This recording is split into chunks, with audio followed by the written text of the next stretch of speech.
അറിയാമല്ലോ. നാം വായിച്ച സങ്കീർത്തന ഭാഗം 40-ാം സങ്കീർത്തനമായി 1-2 ഭാഗമുണ്ടായിരുന്നു.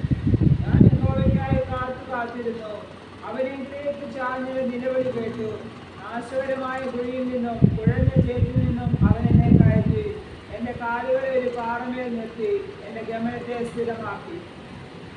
നമ്മൾ വായിച്ച 40-1-2 വാക്യം, ഞാൻ യഹോവയ്ക്കായി കാത്തിരുന്നു, അവൻ എന്നിലേക്ക് ചാഞ്ഞ് എന്റെ നിലവിളി കേട്ടു. നാശകരമായ കുഴിയിൽ നിന്നും കുഴഞ്ഞ ചേറ്റിൽ നിന്നും അവൻ എന്നെ കയറ്റി. എന്റെ കാലുകളെ ഒരു പാറമേൽ നിർത്തി, എന്റെ ഗമനത്തെ സ്ഥിരമാക്കി. അനുഗ്രഹിക്കപ്പെട്ട വചനത്തിനായി നന്ദിയോടെ സ്തോത്രം ചെയ്യുന്നു. ഇവിടെ സങ്കീർത്തനക്കാരൻ പറഞ്ഞ ഞാൻ യഹോവയ്ക്കായി കാത്തിരുന്നു. പക്ഷെ ഇംഗ്ലീഷിൽ എഴുതിയിരിക്കുന്നത് ഒരു ട്രാൻസ്ലേഷന് 3 പ്രാവശ്യം കാത്തു എഴുതിയിട്ടുണ്ട്. ട്രാൻസ്ലേഷൻ 3 പ്രാവശ്യം കേട്ടിരിക്കുന്നു. അവനെ കാത്തിരുന്നു. ഇംഗ്ലീഷ് വായിച്ചാൽ പേഷ്യൻ്റിൽ ക്ഷമയോടെ കാത്തിരുന്ന എഴുതിയിരിക്കുന്നത്. നമുക്കറിയാം, ഒരു വാക്യമൊക്കെ നമ്മൾ പ്രാപിക്കണമെങ്കിൽ നമുക്ക് ക്ഷമയുണ്ടായിരിക്കണം. ഇതൊക്കെ ക്ഷമയോടെ കാത്തിരുന്നെങ്കിൽ മാത്രമേ അത് പ്രാപിക്കുവാൻ കഴിയുള്ളൂ. ഇവിടെ നോക്കിയാൽ കാത്തിരുന്ന വ്യക്തിയിലേക്ക് എന്താണ് യഹോവ സർവശക്തനായ ദൈവം ചാഞ്ഞ് അവന്റെ നിലവിളി കേട്ടുന്ന. ചാഞ്ഞെന്ന് പറഞ്ഞാൽ ഇംഗ്ലീഷ് എഴുതിയ ബെൻഡായെന്ന് എഴുതിയിരിക്കുന്നത്. ദൈവം ഇങ്ങനെ ബെൻഡായി. സർവശക്തനായ ദൈവം ബെൻഡാവുക എന്ന് വെച്ചാൽ, വളയാന്ന് വെച്ചാൽ, ഒരു ബലഹീനായ മനുഷ്യന്റെ പ്രാർത്ഥനയ്ക്ക് വേണ്ടി മറുപടിക്കായി സർവശക്തനായ ദൈവം എന്താണ് അവന്റെ അടുക്കലേക്ക് ചാഞ്ഞിറങ്ങി വരുന്ന ആ മഹാകൃപ.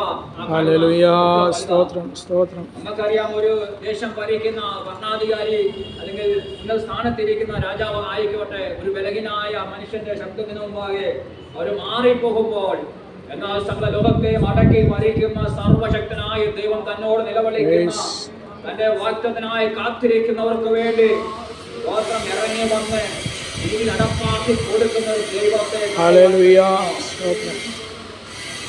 രണ്ടാം ഭാഗത്ത് നമ്മൾ കാണുന്നൊരു വാക്യമുണ്ട്. കാത്തിരിക്കുന്നതിനായ ദൈവം ഒരുക്കിയ 7 അനുഗ്രഹങ്ങളെ കുറിച്ച് നമ്മൾ കാണുന്നു. ഒന്നാമത് അവൻ എന്താണ്, അവങ്കിലേക്ക് ഇവൻ ചാഞ്ഞു വന്നു. 2 അവന്റെ നിലവിളി കേട്ട്. 3 അവനെ കുഴിയിനെ കയറ്റുന്നു. 4 കുടഞ്ഞാൽ ചേരുന്നവനെ കയറ്റി. പിന്നെ അവന്റെ കാലുകളെ പാറമേൽ നിർത്തുന്നു. 7-മത്തത് അവന്റെ ഗമനത്തെ അവൻ സ്ഥിരമാക്കുന്നു. 6-മത്തെ ഗമനത്തെ സ്ഥിരമാക്കുന്നു. 7-മത്തത് എന്താണ്, അവന്റെ വായിൽ ഒരു പുതിയ പാട്ട് കൊടുക്കുന്നു. ദൈവത്തെ കാത്തിരിക്കുന്നവർക്ക് ദൈവം നൽകുന്ന അനുഗ്രഹങ്ങളാണ്. ഒന്നാമതാണ് ദൈവം അവങ്കിലേക്ക് ചാഞ്ഞിറങ്ങി വരുന്നു. 2 അവന്റെ നിലവിളി കേൾക്കുന്നു. അവൻ കിടക്കുന്ന അവസ്ഥയിൽ അവനെ കയറ്റി ഗോത്രം അവനെ നിർത്തുന്നു, അവനെ പാറമേൽ നിർത്തുന്നു, അവന്റെ ഗമനത്തെ സ്ഥിരമാക്കുന്നു. മാത്രമല്ല, അവന്റെ വായിൽ ഇതുവരെയും കേൾക്കാത്ത, ഇതുവരെയും പറയാത്ത പുതിയൊരു പാട്ട് സ്വർഗത്തിലെ ദൈവം അവന്റെ ജീവിതത്തിൽ നൽകുന്നു. ഇത് നമ്മുടെ ജീവിതത്തിലും നാം ദൈവത്തിനായി കാത്തിരിക്കുമ്പോൾ നമ്മുടെ ജീവിതത്തിൽ നമുക്ക് വിശ്വാസം ഉണ്ടായിരിക്കണം. നമുക്ക് ഒരു ക്ഷമ, ഒരു സഹിഷ്ണുതയൊക്കെ ഉണ്ടായിരിക്കണം. നമുക്ക് ഉറപ്പുണ്ടായിരിക്കണം. ദൈവമാണ് നമ്മോട് സംസാരിച്ചത്. ദൈവമാണ് നമ്മളെ ദൈവത്തെ നമ്മൾ വിശ്വസിക്കണം. നമുക്കറിയാം, എല്ലാവർക്കും വിശ്വാസമുണ്ട്. ഹിന്ദുക്കൾക്കും മുസ്ലിങ്ങൾക്കും ഓർത്തഡോക്സുകാർക്കും കത്തോലിക്കർക്കും എല്ലാവർക്കും വിശ്വാസമുണ്ട്. ഇല്ലേ? എല്ലാവരും വിശ്വാസം, അവരുടേതായ ദൈവത്തിൽ അവർ വിശ്വസിക്കുന്നു. പക്ഷേ നാം വിശ്വസിക്കുന്നത് സകലത്തെയും ഉണ്ടാക്കിയ സർവശക്തനായ ദൈവത്തിലാണ് നാം വിശ്വസിക്കുന്നത്. സ്തോത്രം. അവരുടെ വിഗ്രഹങ്ങളും മറ്റുള്ള കലകളും വിശ്വസിക്കുമ്പോൾ നാം വിശ്വസിക്കുന്ന ജീവനുള്ള ദൈവത്തിലാണ് വിശ്വസിക്കുന്നത്. അതാണ് വിശ്വാസം, അതാണ് വ്യത്യാസം എന്ന് പറയുന്നത്. ഈ കാണുന്ന സകലത്തെയും ഉണ്ടാക്കിയത് നാം സേവിക്കുന്ന, നാം ആരാധിക്കുന്ന അത് ദൈവം ജീവനുള്ള ദൈവമാണെന്നും ആ ദൈവം ഒരു വാക്ക് പറഞ്ഞാൽ ആ വാക്കിനാലാണ് സകലത്തെയും ഉളവാക്കിയെന്ന് നാം വിശ്വസിക്കണം. മറ്റുള്ള വിശ്വസിക്കുന്ന പോലെ വിഗ്രഹം അല്ലെങ്കിൽ മറ്റുള്ള ഈ കാണുന്ന കാര്യങ്ങളൊക്കെയും പല സിദ്ധാന്തങ്ങളും ശാസ്ത്രവും അവർ വിളിച്ചു പറയുമ്പോൾ അത് വിശ്വസിക്കുമ്പോൾ നാം വിശ്വസിക്കുന്ന ദൈവം അത് ഏക സത്യ ദൈവത്തിൽ നാം വിശ്വസിക്കണം. അങ്ങനെ നമ്മുടെ ജീവിതത്തിൽ ആ വിശ്വാസം നമ്മൾ ഉറയ്ക്കണം. എല്ലാവർക്കും വിശ്വാസമുണ്ടെന്ന് നമ്മൾ പറയുന്നത് സ്തോത്രം. എന്നാൽ ആ വിശ്വാസങ്ങൾ കവിയുന്ന ഒരു വിശ്വാസമാണ് നമ്മുടെ വിശ്വാസം പറയുന്നത്. കാരണം കാണാത്ത അദൃശ്യനായ ദൈവത്തെ നമ്മളറിയാം. മോശ ഇബ്രാഹിം ലേഖനം 11:27 വായിച്ചേ. ഇബ്രാഹിം 11:27.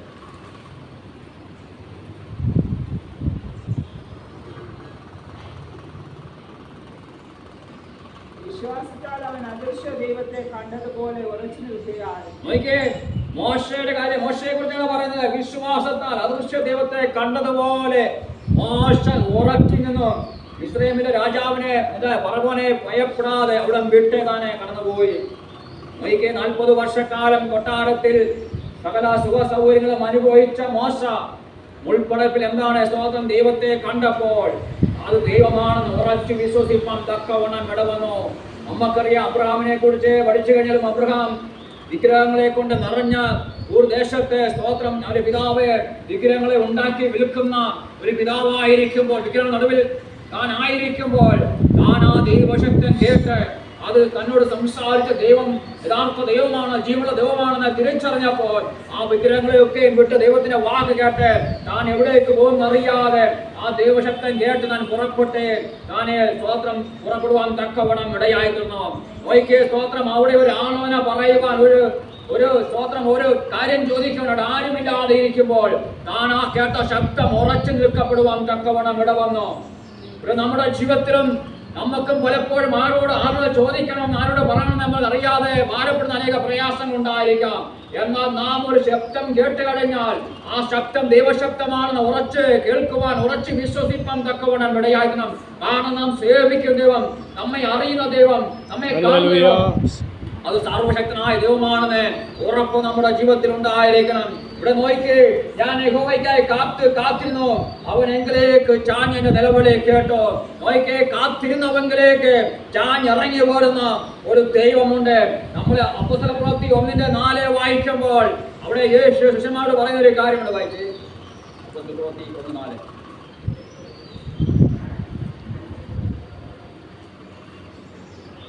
അങ്ങനെ അവൻ അവരുമായി കൂടിയിരിക്കുമ്പോൾ അവരോട്, നിങ്ങളെ ഇസ്രായേലിൽ നിന്ന് വാങ്ങിപ്പോകാതെ എന്നോട് കേട്ട പിതാവിന്റെ വാക്യത്തിനായി കാത്തിരിക്കണം. എന്നോട് കേട്ട പിതാവിന്റെ വാക്യത്തിനായി നിങ്ങൾ എന്താണ് കാത്തിരിക്കണം. എന്നാൽ കാത്തിരുന്നാൽ മാത്രമേ ചെറുത് നമുക്ക് പ്രാപിക്കുവാൻ കഴിയത്തുള്ളൂ. അത് കാത്തിരുന്ന് പ്രാപിക്കുന്നതിന് സ്തോത്രം എന്താണ്? അതിന് പ്രത്യേകതയുണ്ട്. സ്തോത്രം പെട്ടെന്ന് ലഭിക്കുന്നതൊക്കെ വാടിപ്പോകുന്ന പുല്ലുപോലെയൊക്കെ ആയിത്തീരുമ്പോൾ നമ്മൾ കാത്തിരുന്ന് പ്രാപിക്കുന്ന ചില വാക്തത്വങ്ങളുണ്ട്. അത് ആർക്കും തളർത്തുവാനോ ആർക്കും നശിപ്പിക്കുവാനോ കഴിയുന്നതല്ല. സ്തോത്രം മറ്റുള്ളവരിൽ നിന്നൊക്കെ അത് വ്യത്യസ്തമായി നിലകൊള്ളപ്പെടുവാൻ തക്കവണ്ണം ഇടവരും. സ്തോത്രം പ്രിയരെ, നമുക്കറിയാം റാഹേലെ സ്തോത്രം കാത്തിരുന്ന തലമുറയ്ക്ക് വേണ്ടി കാത്തിരുന്ന വ്യക്തിയാണ്. തലമുറയ്ക്ക് വേണ്ടി കാത്തിരുന്ന വ്യക്തികളാണ്. ഓക്കെ സ്തോത്രം, അവർ ഒത്തിരി നിന്നെ അപമാനം പരിഹാസങ്ങളൊക്കെ ഏറ്റുവാങ്ങിയവരാ.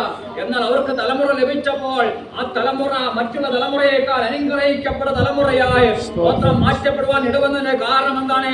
അവര് കാത്തിരുന്ന പ്രാപിച്ച വാക്തത്വം, ആ നന്മ, അത് സ്തോത്രം ദൈവം നൽകിയതാണ്. സ്തോത്രം അതിന്മേൽ ദൈവത്തിന്റെ പ്രത്യേകതയുണ്ട്. സ്തോത്രം മറ്റുള്ള തലമുറയേക്കാൾ ആ തലമുറ അനുഗ്രഹിക്കപ്പെടുവാൻ കാരണമെന്ന് പറഞ്ഞത് ആ സ്തോത്രം ഹന്നയും സ്തോത്രം ആഹേലും ഒക്കെ അനുഭവിച്ച നിന്ദയുണ്ട്, പരിഹാസമുണ്ട്, അപമാനമുണ്ട്. അതിന് നടുവിൽ പുറപ്പെട്ടു വന്ന ഒരു വാക്തത്വം, അത് കാത്തിരുന്ന് പ്രാപിച്ച വാക്തത്വം മറ്റുള്ള വാക്തത്വങ്ങളെക്കാൾ ശ്രേഷ്ഠമേറിയ വാക്തത്വമാണ്. നമുക്കറിയാം അബ്രഹാമും 25 വർഷക്കാലം കാത്തിരുന്ന് പ്രാപിച്ച വാക്തത്വമുണ്ടല്ലോ, ഇസ്ഹാക്കിന് വേണ്ടി സ്തോത്രം.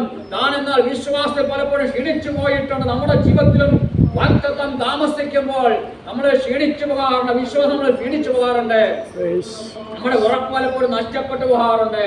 സ്തോത്രം നമ്മളെ സഹിഷ്ണുത, ക്ഷമയൊക്കെ നഷ്ടപ്പെട്ടു പോകാറുണ്ട്.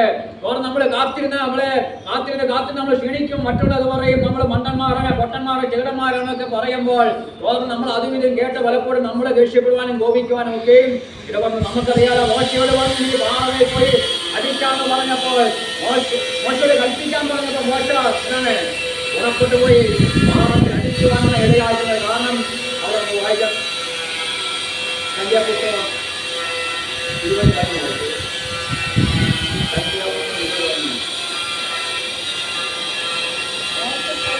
വടികൊണ്ട് പാറയെ 2 പ്രാവശ്യം അടിച്ചു.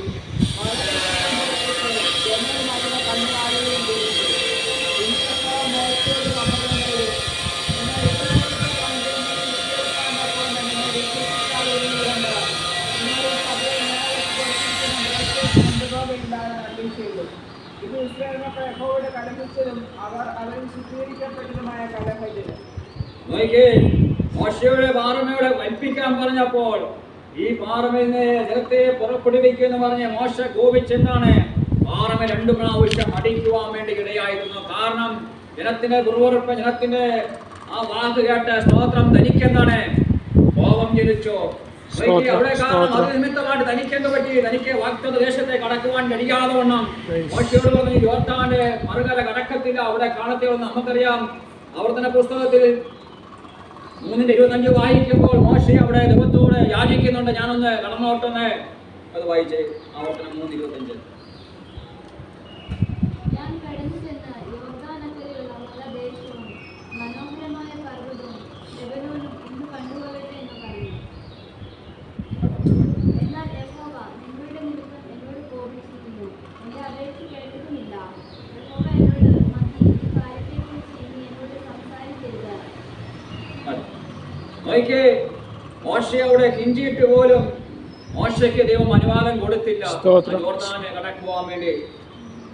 പ്രിയമുള്ള, നമ്മുടെ ജീവിതത്തിൽ നമ്മളും അനേക വാഗ്ദത്തങ്ങളൊക്കെയും കേൾക്കാറുണ്ട്. എന്നാൽ നമ്മളെ മറ്റുള്ള അതും ഇതും പറയുമ്പോൾ നമ്മൾ ദേഷ്യപ്പെട്ട് കോപിച്ച് നമ്മൾ തന്നെ പല വാക്കുകളെ പറഞ്ഞ് പ്രവൃത്തി കൊണ്ട് നമ്മുടെ വാഗ്ദത്തങ്ങളെ നമ്മൾ എടുത്തു കളയുകയാണ് ചെയ്യുന്നത്. നമ്മളെ പലപ്പോഴും നമ്മുടെ വാഗ്ദത്തം നമ്മൾ നീളുമ്പോൾ താമസിക്കും. ദൈവം വാഗ്ദത്തം പറഞ്ഞത് കഴിഞ്ഞ ദിവസം പറഞ്ഞാൽ ദൈവം വാഗ്ദത്തം ചെയ്ത ദൈവം വിശ്വസ്തനായ ദൈവമാണ്, വാക്ക് മാറാത്ത ദൈവമാണ്. അങ്ങനെ ഇരിക്കുമ്പോൾ നാം ആ ദൈവത്തിൽ വിശ്വസിക്കുമ്പോൾ, ദൈവത്തിൽ ഉറച്ചിരിക്കുമ്പോൾ, നമ്മുടെ വിശ്വാസം നമ്മൾ ഉറയ്ക്കുമ്പോൾ വാഗ്ദത്തത്തിന് സമയം താമസിക്കുന്നില്ല. സമയം ദൈവം സമയം വെച്ചിട്ടുണ്ട്. ആ സമയത്ത് പ്രവർത്തിക്കാൻ തക്കവണ്ണം അവൻ ശക്തനായ ദൈവമാണ്. ആ സമയം നമ്മൾ തിരിച്ചറിയാത്തിടത്തോളം കാലം എന്താണ് നമ്മളെ കുറ്റപ്പെടുത്തുവാൻ, നമ്മളെ കുറിച്ച് അതുവിധം പറയാൻ തുടങ്ങുമ്പോൾ നമ്മൾ തന്നെ നിരാശപ്പെട്ട് നമ്മുടെ വിശ്വാസം ക്ഷീണിച്ച് നമ്മുടെ ഉറപ്പ് നഷ്ടപ്പെടും. നമ്മൾ കേട്ട വാഗ്ദത്തം ശരിയാണ്, നമ്മൾ പറഞ്ഞത് കേട്ടത് ശരിയാണെന്നൊക്കെ നമ്മൾ സംശയിച്ച് നമ്മൾ തന്നെ പലപ്പോഴും നമ്മൾ മറ്റുള്ള വാക്കുകൾ കേൾക്കും, നമ്മൾ തന്നെ പുറവുറുകയും ദേഷ്യപ്പെടുകയും കോപിക്കുകയൊക്കെ ചെയ്യും. അങ്ങനെ നമ്മുടെ ജീവിതത്തിൽ സംഭവിക്കുമ്പോൾ നമ്മൾ പ്രാപിച്ച വാഗ്ദത്തം നമുക്ക് അത് പ്രാപിക്കുവാൻ കഴിയുന്നില്ല. കാരണം നാം കേട്ട ദൈവത്തിലും ആ വാചനത്തിൽ നമ്മുടെ വിശ്വാസം നമ്മൾ നഷ്ടപ്പെട്ടു പോവുകയാണ്. അതുകൊണ്ട് നമ്മുടെ ജീവിതത്തിൽ ഇവിടെ യാക്കോബിന്റെ ലേഖനം 1:3 വായിക്കുമെന്ന് വായിച്ചു. യാക്കോബിന്റെ ലേഖനം 1:3.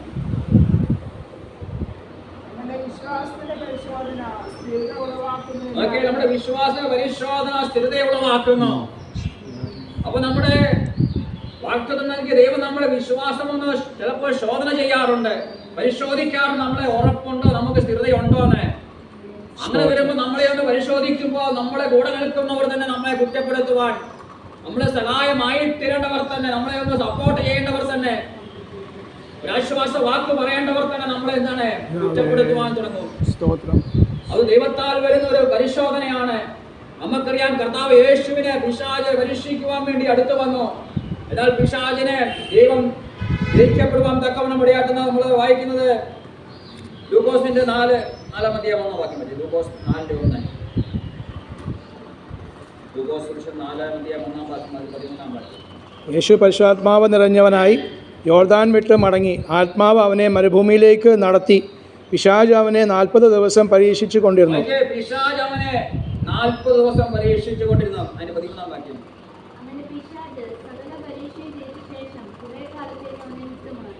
പിശാച് പല പരീക്ഷകളും തികച്ച ശേഷം എന്താണ് അവനെ വിട്ടുമാറിപ്പോയി. കാരണം യേശുവിനെ തോൽപ്പിക്കുവാൻ പിശാചിന് കഴിഞ്ഞില്ല. കാരണം പരീക്ഷകളെ കർത്താവ് ജയിച്ചു എന്നുള്ളതാണ്. നമ്മുടെ ജീവിതത്തിലും നമുക്കറിയാം ദൈവത്താൽ സംഭവിച്ചൊരു പരീക്ഷയാണ്. അവനെ ഒന്ന് ശോധന ചെയ്യുകയാണ്. നമ്മുടെ ജീവിതത്തിലും ഇതുപോലെ ശോധനകൾ ദൈവം കടത്തിവിടാറുണ്ട്. നമ്മുടെ വിശ്വാസം, നമ്മളെ കേട്ട ദൈവം, നമ്മളെ വിശ്വസിക്കുന്ന ദൈവം നമ്മളെ ഉറപ്പുണ്ടോ, നമ്മൾ ഉറച്ച് വിശ്വസിക്കുന്നു എന്ന് തിരിച്ചറിയുവാൻ വേണ്ടി ദൈവം നമ്മളെ പരിശോധിക്കാറുണ്ട്. ആ പരിശോധനയിൽ നമ്മളെ തളരുവാൻ, ക്ഷീണിക്കുവാൻ ഒരിക്കലും ഇടവർ നമ്മുടെ വിശ്വാസം കുറഞ്ഞു പോകുന്ന പരിശുദ്ധാത്മാവ് പറഞ്ഞത് നടക്കാൻ പോകുന്ന മുൻകൂട്ടിയുള്ള കാര്യങ്ങളെ നോക്കി പരിശുദ്ധാത്മാവ് അത് വിളിച്ചു പറയുമ്പോൾ നാളെ നമ്മുടെ ജീവിതത്തിൽ നമ്മുടെ വിശ്വാസത്തെ ശോധന ചെയ്യുമ്പോൾ, നമ്മുടെ ഉറപ്പിനെ ശോധന ചെയ്യുമ്പോൾ, നമ്മുടെ സഹിഷ്ണുതയെ ശോധന ചെയ്യുമ്പോൾ നാം അവിടെ അതുവിധം പറഞ്ഞ് നമ്മുടെ വിശ്വാസത്തെ, നമ്മുടെ ഉറപ്പിനെ, നമ്മുടെ ക്ഷമയോ നഷ്ടപ്പെടുത്തി കളയുന്ന പരിശുദ്ധാത്മാവ് ഓർപ്പിക്കുന്നത് മാത്രം അവിടെ നമുക്ക് പിടിച്ചു നിൽക്കുവാൻ തക്കവണ്ണം ഇടയായിത്തണം. നാം കേട്ട ദൈവശക്തം ഉറപ്പുള്ളതാണെന്ന്. ആരെ എന്തൊക്കെ എങ്ങനെയൊക്കെ പറഞ്ഞാലും ദൈവം എന്നോട് സംസാരിച്ച വാക്തത്വം അത് ഉറപ്പുള്ള ദൈവമാണ്, അത് വിശ്വസ്തമാണ്, അത് ഉറച്ച് വിശ്വസിപ്പാൻ തക്കവണ്ണം ഇടയായിത്തണം. 1 പത്രോസ് 1:7 വായിക്കുമ്പോൾ അവിടെ വായിക്കുന്ന വിശ്വാസ പരിശോധന വിലയേറുതെന്ന് 1 പത്രോസ് 1:7. അഴിഞ്ഞുപോകുന്നതും ശോധനമടിക്കുന്നതുമായ പൊന്നിനേക്കാൾ നിങ്ങളുടെ വിശ്വാസത്തിന്റെ പരിശോധന വിലയേറിയതെന്ന് യേശുക്രിസ്തുവിന്റെ പ്രത്യക്ഷതയെ പുകഴ്ചയ്ക്കും തേജസ്സിനും മാനത്തിനുമായി കാണുവാൻ അവിടെ വിശ്വാസത്തിന്റെ പരിശോധന വിലയേറിയതാണ്. ദൈവസനയിൽ വിശ്വാസത്തിന്റെ പരിശോധന വിലയേറിയതാണെങ്കിൽ ഇവിടെ നമ്മൾ ദൈവമക്കളും ദൈവവാക്തത്തിന്റെ അവകാശികളുമായിരിക്കുമ്പോൾ, ദൈവവാക്തത്തിനായി നമ്മൾ കാത്തിരിക്കുമ്പോൾ, നമ്മുടെ വിശ്വാസ ദൈവം ശോധന ചെയ്യുമ്പോൾ അത് വിലയേറി നമ്മൾ തിരിച്ചറിഞ്ഞ് അതിന് ബഹുമാനം കൊടുക്കുവാൻ, അത് ആദരവ് കൊടുക്കുവാൻ നമ്മളെ കൊണ്ട് ഇടയായിരിക്കണം. അല്ലാതെ നാം ദൈവത്തിന് വേണ്ടി ഇറങ്ങി തിരിച്ചിട്ട് എന്റെ ജീവിതത്തിൽ ഇങ്ങനെയൊക്കെ വന്നല്ലോ, ഞാൻ ഉപവസിക്കുന്നു, പ്രാർത്ഥിക്കുന്നു, വചനം വായിക്കുന്നു, ആരാധനയിൽ കടന്നു പോകുന്നു, ഒന്നിനും മുടക്കം വരാതെ സകലവും ചെയ്യുന്നിട്ടും എന്റെ ജീവിതത്തിൽ ഇങ്ങനെ കടന്നു വന്നെന്ന് നാം പരിശോധന ദൈവത്തോട് പുറവിറക്കാതെ, ദൈവത്തോട് കോപിച്ചാതെ മാത്രം ദൈവം നമ്മളെ തന്നെ ഏൽപ്പിച്ചു കൊടുക്കുവാൻ ഇടയായിരിക്കുന്നുവെങ്കിൽ നമ്മുടെ ജീവിതത്തിൽ ധന്യമായിത്തീരും. അതുകൊണ്ടാണ് 40 സംഘത്തിന് 8-ാം വാക്യത്തിൽ വായിക്കുന്നത്, എന്റെ ദൈവമേ നിന്റെ ഇഷ്ടം ചെയ്യുവാൻ ഞാൻ പ്രിയപ്പെടുന്നു, നിന്റെ ന്യായ പ്രമാണം എന്റെ ഉള്ളിലിരിക്കുന്നു. കാരണം നമ്മുടെ ജീവിതത്തിൽ നാം കേൾക്കുന്ന ഓരോ ദൈവദൂതം നമ്മുടെ ഹൃദയത്തിൽ സംഗ്രഹിച്ചു കഴിഞ്ഞാൽ ദൈവത്തിന്റെ ഹിതം ഏതാണ് തിരിച്ചറിഞ്ഞ് അതിനായി നമ്മെ സമർപ്പിക്കുവാൻ തക്കവണ്ണം ഇടവരും. ഹല്ലേലൂയ, സ്തോത്രം സ്തോത്രം. അതുകൊണ്ടാണ് സ്തോത്രം മത്തായി 7:21, 21 തൊട്ട് 27 വരെ വായിക്കുമ്പോൾ മത്തായി 7:21 തൊട്ട് എന്നോട് കർത്താവേ കർത്താവേ എന്ന് പറയുന്നവൻ ഏവനുമല്ല, സ്വർഗ്ഗസ്ഥനായ എന്റെ പിതാവിന്റെ ഇഷ്ടം ചെയ്യുന്നവരത്രേ സ്വർഗ്ഗരാജ്യത്തിൽ കടക്കുന്നത്. കർത്താവേ കർത്താവേ നിന്റെ നാമത്തിൽ ഞങ്ങൾ പ്രവചിക്കുകയും നിന്റെ നാമത്തിൽ ഭൂതങ്ങളെ പുറത്താക്കുകയും നിന്റെ നാമത്തിൽ വളരെ വീര്യപ്രവൃത്തികൾ പ്രവർത്തിക്കുകയും ചെയ്തില്ലേ എന്ന് പലരും ആ നാട്ടിനോട് പറയും. അന്ന് ഞാൻ അവരോട്, ഞാൻ ഒരു നാളും നിങ്ങളെ അറിഞ്ഞിട്ടില്ല, അധർമ്മം പ്രവർത്തിക്കുന്നവരെ എന്നെ വിട്ട് പോകുകയെന്ന് തീർത്ത് പറയും. ആകയാൽ എന്റെ ഈ വചനങ്ങളെ കേട്ട് ചെയ്യുന്നവരൊക്കെയും പാറമേൽ വീട് പണിത ബുദ്ധിയുള്ള മനുഷ്യനോട് തുല്യനാകുന്നു. വന്മഴ ചൊരിഞ്ഞു, നദികൾ പൊങ്ങി, കാറ്റടിച്ചു, ആ വീട്ടിന്മേൽ അടച്ചു, അത് പാറമേൽ അടിസ്ഥാനമുള്ളതാകി അത് വീഴില്ല. എന്റെ ഈ വചനങ്ങളെ കേട്ട് ചെയ്യാത്തവനൊക്കെയും മഴയിന്മേൽ വീട് പണിത മനുഷ്യനോട് തുല്യനാകുന്നു. വന്മഴ ചൊരിഞ്ഞു, നദികൾ പൊങ്ങി, കാറ്റടിച്ചു, ആ വീട്ടിന്മേൽ അടച്ചു, അത് വീണു, അതിന്റെ വീഴ്ച വലിയതായിരുന്നു.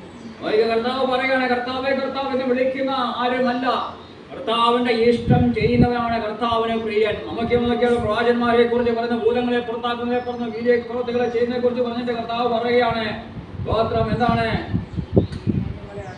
എന്റെ വചനങ്ങളെ ആകിയാൽ എന്റെ ഈ വചനങ്ങളെ കേട്ട് ചെയ്യുന്നതൊക്കെയും പാറമേൽ വീട് പണിത ബുദ്ധിയുള്ള മനുഷ്യനോട് തുല്യനാകുന്നു. വന്മഴ ചൊരിഞ്ഞ നദികൾ പൊങ്ങി കാറ്റടിച്ച് ആ വീട്ടിന്മേൽ അലച്ചു, അത് പാറമേൽ അടിസ്ഥാനമുള്ളതാകിയാൽ വീണില്ല. കർത്താവാകുന്ന ക്രിസ്തുവാകുന്ന പാറമേൽ അടിസ്ഥാനമിട്ട് അതിന് പ്രകാരം നമ്മുടെ ഭവനത്തെ പണിത, നമ്മുടെ ജീവിതത്തെ പണിത് കഴിഞ്ഞാൽ മാത്രം ഏത് കാറ്റടിച്ചാലും ഏത് കൊടുങ്കാറ്റടിച്ചാലും ആരൊക്കെ നമ്മെ കുറ്റപ്പെടുത്തിയാലും ആരൊക്കെ നമ്മെ ഉപമാനം പറഞ്ഞാലും നമുക്ക് ഭയപ്പെടേണ്ട കാര്യമില്ല. സ്തോത്രം. വന്മഴ ചൊരിഞ്ഞാലും കൊടുങ്കാറ്റടിച്ചാലും കാരണം ഞാൻ പണിതിരിക്കുന്നത് എവിടെയാണ്? അടിസ്ഥാനമിട്ട പാറമേൽ ക്രിസ്തുവാകുന്ന പാറമേൽ ആഴത്തിൽ കുഴിച്ച് നമ്മുടെ ഭവനത്തെ പണിയുമ്പോൾ, നമ്മുടെ കുടുംബജീവിതത്തെ പണിയുമ്പോൾ, നമ്മുടെ ജീവിതത്തെ പണിയുമ്പോൾ നമ്മളെ അതിവിധം കണ്ട് ഭയപ്പെടേണ്ട കാര്യമില്ല. കഴിഞ്ഞ ഞായറാഴ്ച നമ്മൾ ബോധിച്ച വാക്യങ്ങളിലോ യഹോവ നമ്മുടെ സങ്കേതവും ബലവുമാകുന്ന കഷ്ടങ്ങൾ ഏറ്റെടുത്ത് തുണയാകും. അതുകൊണ്ട് എന്താണ് താപ്പോട്ട് വായിക്കുമ്പോൾ പർവ്വതങ്ങൾ കുലുങ്ങിയാലും സമുദ്രം സ്തോത്രം ഇരച്ചു കലങ്ങിയാലും അതിന് മധ്യ അത് വീണാലും ഞാൻ ഭയപ്പെടുകയില്ല. എന്താണ്? ദൈവത്തിൽ ആശ്രയം വെച്ചിരിക്കുന്ന ദൈവത്തിന്റെ വചനപ്രകാരം ഒരിക്കലും ഭയപ്പെടേണ്ട കാര്യമില്ല. പ്രിയമുള്ളവരെ, നമ്മുടെ ജീവിതത്തിൽ സ്തോത്രം നമ്മുടെ കർത്താവാകുന്ന ക്രിസ്തുവിൽ നമ്മൾ ആഴത്തിൽ കുഴിച്ച പാറമേൽ അടിസ്ഥാനം ഇടുന്ന വ്യക്തിയാണെങ്കിൽ, വചനപ്രകാരം നമ്മുടെ ജീവിതത്തെ ക്രമീകരിക്കുന്ന വ്യക്തിയാണെങ്കിൽ, വചനപ്രകാരം നമ്മുടെ ജീവിതത്തെ നമ്മൾ ജീവിക്കുന്ന വ്യക്തിയാണെങ്കിൽ നമുക്ക് ഭയപ്പെടേണ്ട ഒരു കാര്യമില്ല. നമ്മുടെ ചുറ്റുപാടും കാറ്റും തിരമാലയും ഒക്കെ ഉണ്ടായിരിക്കും. അതുകൊണ്ട് ഭയപ്പെടേണ്ട കാര്യമില്ല. കാരണം എന്താണ്? ഞാൻ ക്രിസ്തുവാകുന്ന പാറമേൽ ആയിരിക്കുമ്പോൾ ആ ക്രിസ്തുവിനെ തള്ളിക്കളയത്തില്ല, ആ ക്രിസ്തുവിനെ ഉപേക്ഷിക്കത്തില്ല. എനിക്ക് വേണ്ടി കാര്യങ്ങളെ സാധ്യമാക്കി തീർക്കുമെന്നുള്ള ഉറപ്പ് നമ്മുടെ ജീവിതത്തിലുണ്ട്. അതുകൊണ്ട് നമുക്ക് ഭയപ്പെടേണ്ട കാര്യമില്ല, അതുകൊണ്ട് കുലുങ്ങിപ്പോകേണ്ട കാര്യമില്ല. നമ്മളെ 25 സങ്കീർത്തനം 3-ാം ഭാഗത്തിൽ വായിക്കുമ്പോൾ യഹോവയെ കാത്തിരിക്കുന്ന അവൻ ഓരോരുത്തരും ലജിച്ചു പോകുന്ന വനത്തിൽ എഴുതിയിരിക്കുന്നു. നോക്കി, യഹോവയെ കാത്തിരിക്കുന്ന ഓരോരുത്തരും ലജിച്ചു പോകയില്ല. എന്നാൽ സ്തോത്രം, യഹോവയെ കാത്തിരിക്കാത്തവർക്ക് ലജിച്ച് പോകുവാൻ തക്കവണ്ണം ഇടയായിത്തീരും. 1 ശമൂവേലിന്റെ 10:8 വായിക്കുമ്പോൾ അവിടെ ശമൂവേൽ പ്രവാചകൻ ശൗലിനോട് പറയുന്ന ഒരു കാര്യമുണ്ട്. അത് വായിച്ചേ. 1 ശമൂവേൽ 10:8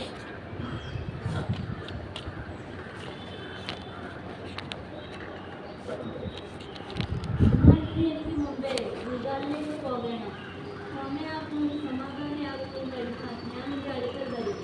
ഞാൻ നിന്റെ അടുക്കൽ വന്ന് നീ ചെയ്യേണ്ടതെന്ന് പറഞ്ഞു തരുമ്പോഴും 7 ദിവസം എന്നെ കാത്തിരിക്കണം.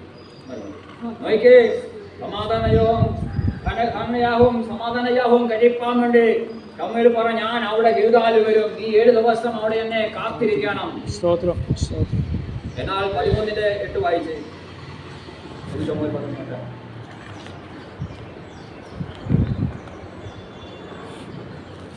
ശമൂവേൽ നിശ്ചയിച്ചിരുന്ന അവധി അനുസരിച്ച് അവൻ 7 ദിവസം കാത്തിരുന്നുവെങ്കിലും ശമൂവേൽ ഗിൽഗാലിലെത്തിയില്ല. ജനവും അവനെ തെറ്റുകളിൽ പോയി. അപ്പോൾ ശൗൽ ഹോമയാഗവും സമാധാനയാഗവും ഇവിടെ എന്റെ അടുത്ത് കൊണ്ടുപോയിരുന്നു കൽപ്പിച്ചു. ശമൂവേൽ നിശ്ചയിച്ചിരുന്ന അവധി അനുസരിച്ച് 7 ദിവസം അവനെ കാത്തിരുന്നു. എങ്കിലും ശമൂവേൽ ഗിൽഗാലിൽ എത്തിയില്ല. എന്നാൽ എന്താണ് ഹോമയാഗവും സമാധാനയാഗവും എന്റെ അടുക്കൽ കൊണ്ടുവന്ന് പറഞ്ഞ് ശൗല് അവിടെ യാഗം കഴിക്കുകയാണ്. യാഗം കഴിച്ചു കഴിഞ്ഞപ്പോഴാണ് ശമൂവേൽ കടന്നു വരുന്നത്. താനെ ഭയപ്പെട്ടു പോയി. താൻ ഭയപ്പെട്ടു പോയി. ജനമൊക്കെയും ചെറിപ്പോകുന്നു. യുദ്ധത്തിന് വേണ്ടി മറ്റു ശത്രുക്കളും ഒരുങ്ങുന്നു. നേരത്തെ ശത്രുക്കളെ കണ്ട് ശമൂവേൽ പേടിച്ചുപോയി. ശൗല് പേടിച്ചുപോയി. ശമൂവേലും വരുന്നില്ല. ശമൂവേൽ പറഞ്ഞൊരു കാര്യമാണ്, ഞാൻ നിന്റെ അടുക്കൽ വരും, നീ കാത്തിരിക്കണം. അല്ലേ? പിന്നെ ഞാൻ നിനക്ക് ചെയ്യേണ്ട ആലോചന പറഞ്ഞു തരും. നിനക്ക് ചെയ്യേണ്ട കാര്യം ഞാൻ നിനക്ക് പറഞ്ഞു തരും. അതുവരെ നീ എന്താണ്? നീ അവിടെ കാത്തിരിക്കണം. ഞാൻ നിനക്ക് വേണ്ടി അവിടെ ഭവനയാകവും സമാധാനയാകവും ഒക്കെ കഴിക്കും. അതിലൊക്കെ നിനക്ക് ആളോടെ പറഞ്ഞു തരും. പ്രിയമുള്ള സഹോദരൻ, ഇവിടെ നോക്കിക്കേ. പ്രശ്നങ്ങളെ കണ്ടപ്പോൾ ശൗല് അവിടെ യാഗം കഴിക്കുവാൻ വേണ്ടി മുതിർന്നു. അതിന്റെ ഫലമായിട്ട് നമുക്കറിയാമല്ലോ, തന്റെ രാജസ്ഥാനമൊക്കെ നഷ്ടപ്പെട്ടു പോയി. നമ്മുടെ ജീവിതത്തിലും ദൈവം നമ്മോട് പറഞ്ഞ ഒരു വാഗ്ദത്തം നമുക്കുണ്ടെങ്കിൽ, വാഗ്ദത്തം നിവർത്തി സമയമെടുക്കുമ്പോൾ നമ്മളെ അതിൽ നിന്ന് മാറ്റുവാൻ, നമ്മളെ തകർക്കുവാൻ ചുറ്റുപാട് തന്ത്രങ്ങളെ ഒരുക്കും. കൂടെയുള്ളവരൊക്കെ നമ്മളെ ഒറ്റപ്പെടുത്തി കളയും, നമ്മളെ മാറ്റി നിർത്തും, നമ്മൾ ഒറ്റപ്പെട്ടു പോകും. അവിടെ നാം പതറിപ്പോകരുത്. ശമൂവേൽ പ്രവാചകൻ പറഞ്ഞ വാക്ക് അത് ദൈവത്തിന്റെ വാക്കായിരുന്നു. എന്നാൽ ആ വാക്ക് തനിക്ക് വിശ്വസിക്കാൻ കഴിയാതവണ്ണം പ്രശ്നങ്ങളെ കണ്ടപ്പോൾ താൻ എടുത്തുചാടി കാര്യങ്ങൾ ചെയ്തതിന്റെ ഫലമായിട്ട് തനിക്ക് ലഭിച്ചിരുന്ന രാജസ്ഥാനം അവിടെ നഷ്ടപ്പെടുവാൻ തക്കവണ്ണം ഇടയായിരുന്നു. അതിന്റെ വാഗ്ദത്തം അവിടെ നഷ്ടപ്പെടുവാൻ ഇടയായിരുന്നു. നമ്മുടെ ജീവിതത്തിൽ നാം കാത്തിരിക്കുമ്പോൾ ഇതുപോലെ പ്രശ്നങ്ങൾ ഉണ്ടാകും. കൊടുങ്കാറ്റ് തിരമാലയൊക്കെ വാഞ്ഞടിച്ചിരിക്കാം. എന്നാൽ അതുവിധം കണ്ട് ഭയപ്പെട്ടു പോകാറ് ദൈവം നമ്മോട് പറഞ്ഞ വാഗ്ദത്തത്തിനായി കാത്തിരിക്കുന്നുവെങ്കിൽ അവൻ നമ്മുടെ അടുക്കലേക്ക് ചാഞ്ഞിറങ്ങി വന്ന് പെട്ടുപോയ കുഴിയും നാം കുഴഞ്ഞ ചേട്ടുന്നും നമ്മെ കരകയറ്റി നമ്മുടെ പാറമേൽ നിർത്തി നമ്മുടെ ഗമനത്തെ സ്ഥിരമാക്കുവാൻ നമ്മുടെ ദൈവത്തിന് കഴിയും. കാരണം വാഗ്ദത്തം പറഞ്ഞ ദൈവം വിശ്വസ്തനാണ്. ദൈവത്തിൽ നമ്മെ കുറച്ച് വിശ്വസിപ്പാൻ കഴിയണം.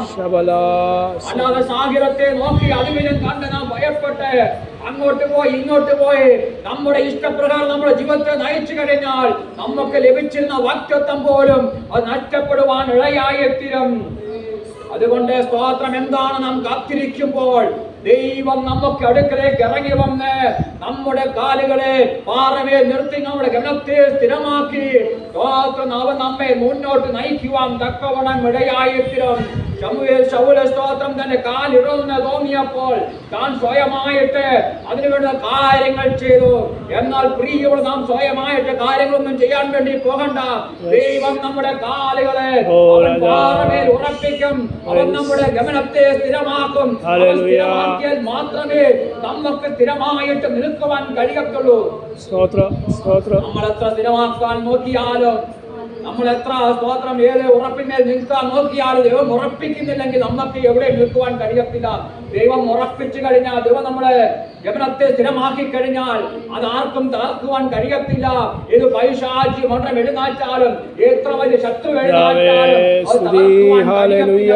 ഇന്ന് പറഞ്ഞ വാക്തത്തിനായി കാത്തിരിക്കുന്നവരെ, നിങ്ങൾ ക്ഷീണിച്ചു പോകരുത്, നിങ്ങൾ മടുക്കരുത്, നിങ്ങളുടെ വിശ്വാസം ക്ഷീണിക്കരുത്, നിങ്ങൾ ഉറപ്പ് നിങ്ങൾ നഷ്ടപ്പെടുത്തി കളയരുത്, നിങ്ങളുടെ സമയ സഹിഷ്ണുത നിങ്ങൾ നഷ്ടപ്പെടുത്തി കളയരുത്, ആദ്യം കണ്ട് ഭയപ്പെട്ട് പോകരുത്. നിങ്ങൾ ഉറപ്പോടെ വിശ്വാസത്തോടെ മുന്നോട്ട് കടന്നു പോകണം.